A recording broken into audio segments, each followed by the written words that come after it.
We greet our friends everywhere with Chapter 20 of This Is My Song, the story of Fanny Crosby.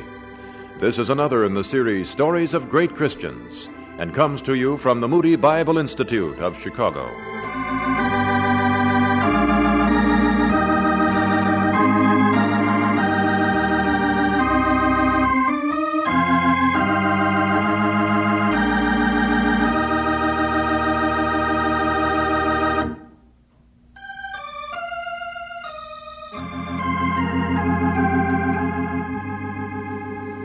Fanny Crosby once said, "It's worth $1,000 a year to look on the bright side of things."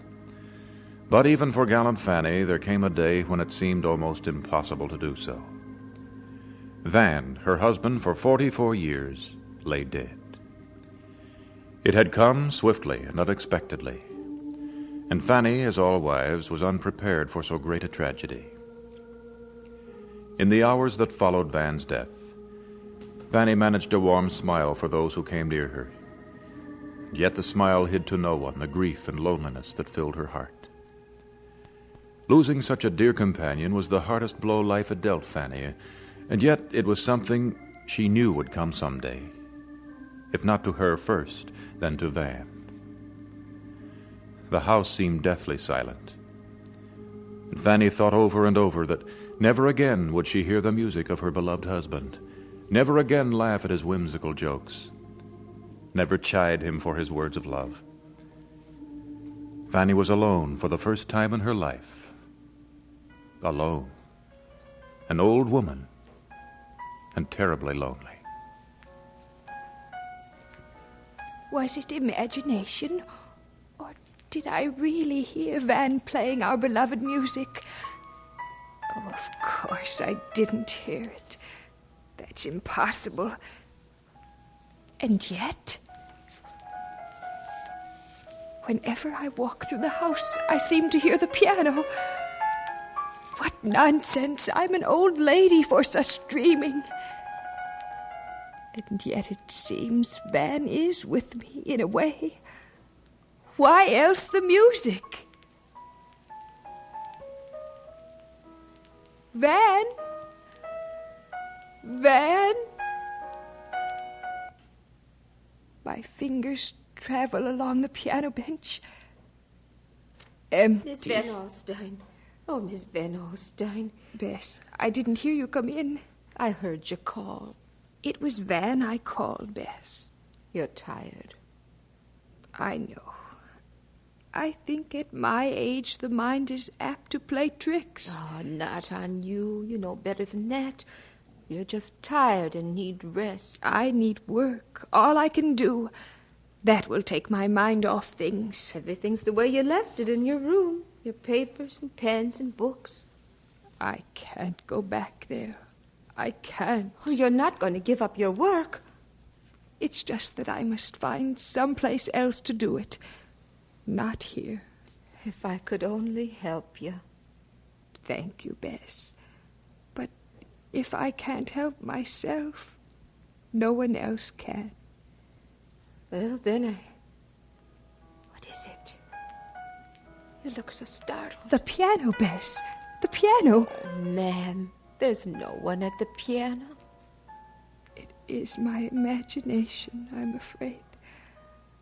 I've always been able to see and hear the impossible. Let me get you some tea. Yes, Bess, please. You just sit down and rest. I won't be a minute.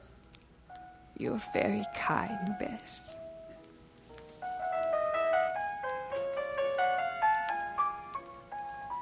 Chopin, the Second Nocturne. He played it so well. No, this cannot go on. I've got to stop. There is no one at the piano. No one. I hear nothing. But I keep remembering.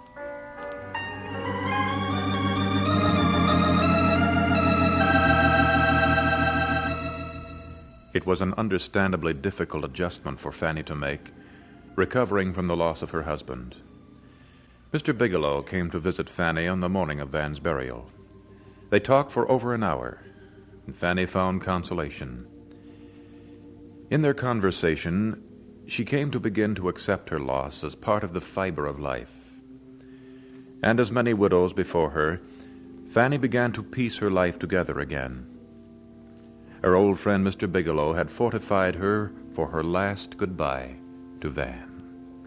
Someday the silver cord will break, and I no more as now shall sing. But oh, the joy when I shall wake within the palace of the King, and I shall see him face to face and tell the story saved by grace,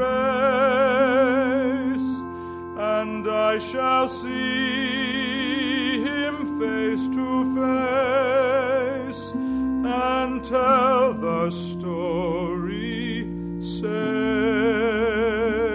by grace.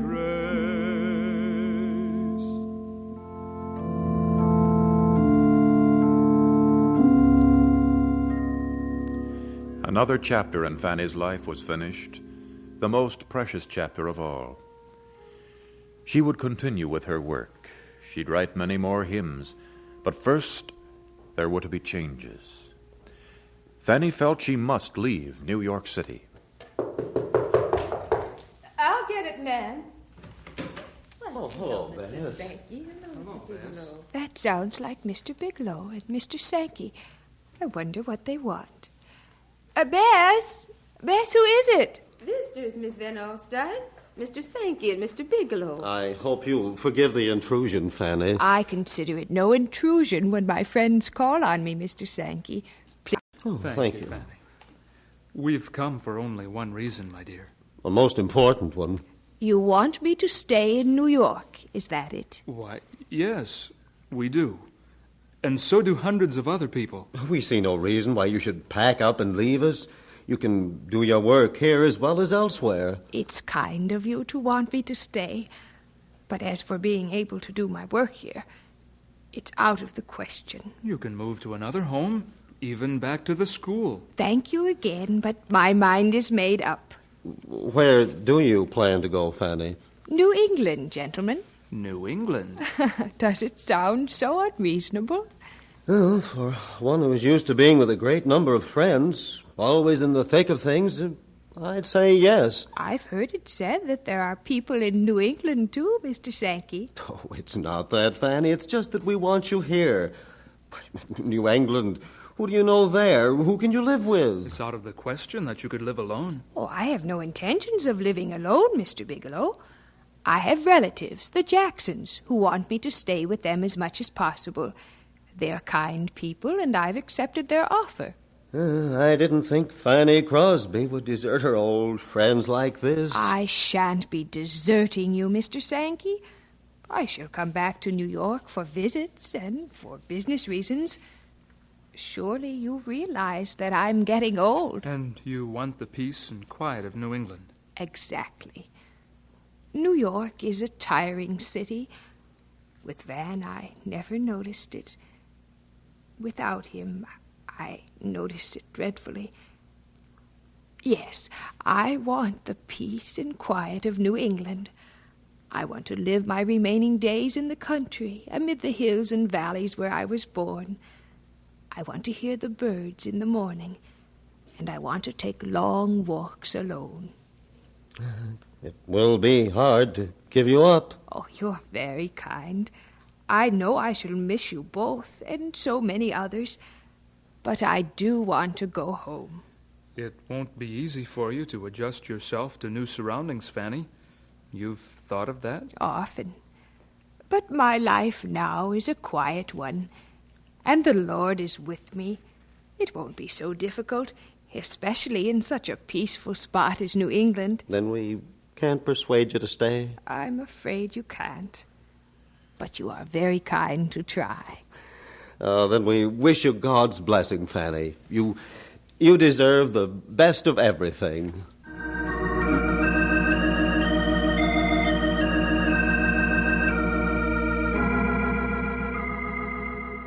Fanny left for New England with mixed emotions. New York was so full of memories, and the countryside of her childhood seemed to be a different world. Her publishers, Bigelow and Maine, had granted her a monthly allowance for the rest of her life. So Fanny retained her financial independence. The home she first went to was that of the Jacksons, where she expected to find peace and contentment. But Fanny was in for a surprise. Oh, boy. Aunt Fanny. Well, Fanny, we're delighted to have you. You'll have the best of care, my dear, the best that 6 people can give you. I'm sure I will. The children have grown quite a bit since we last wrote you. Let's see now. This is Jonathan, age 6, strong as an ox and healthy as his dad. We're glad to have you, Aunt Fanny. Thank you, Jonathan. And this is Margaret. She's a fine young woman. She'll take you for long walks in the hills. And Seward, 15 years old. He wants to write. Perhaps you can help him. And the baby, not quite a year, but she's her mother all over again. We got quite a family, but we're a happy one, a God-fearing one. We'll do our best to make you never want to leave New England. Oh, dear, James. Yes, what is it? Remember how Fanny wrote that she was leaving New York because it was so noisy and confusing? She wanted the quiet that New England would bring her. It's a beautiful country up here, but our house is hardly on the quiet order. How thoughtless of us, Fanny. Perhaps you don't like children. I love children, Martha. I love them with all my heart and soul. It's really what I needed, and I thank you for giving it to me. Here I was, coming up to New England for peace, to write my hymns in solitude, and, yes, to feel sorry for myself. I won't have time for that now, will I? I hope not, Aunt Fanny. Jonathan, you and I are going to be good friends. Like the children, Martha? What a question. Of course I do. And the first chance I get, I'll write a poem just for them.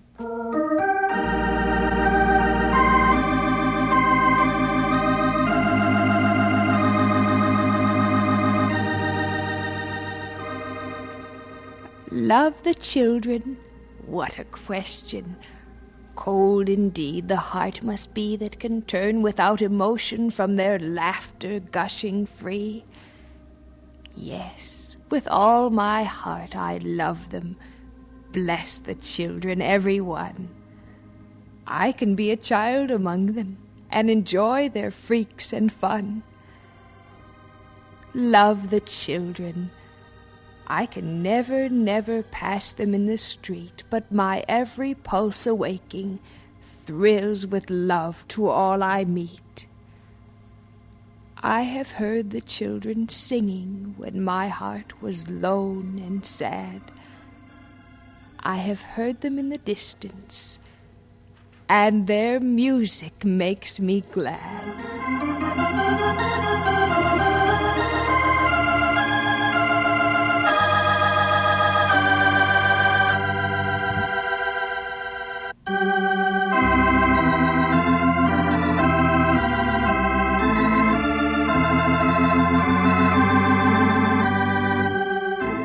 And so we conclude Chapter 20 of This Is My Song, the story of Fanny Crosby. This is another in the series Stories of Great Christians, and comes to you from the radio studios of the Moody Bible Institute of Chicago.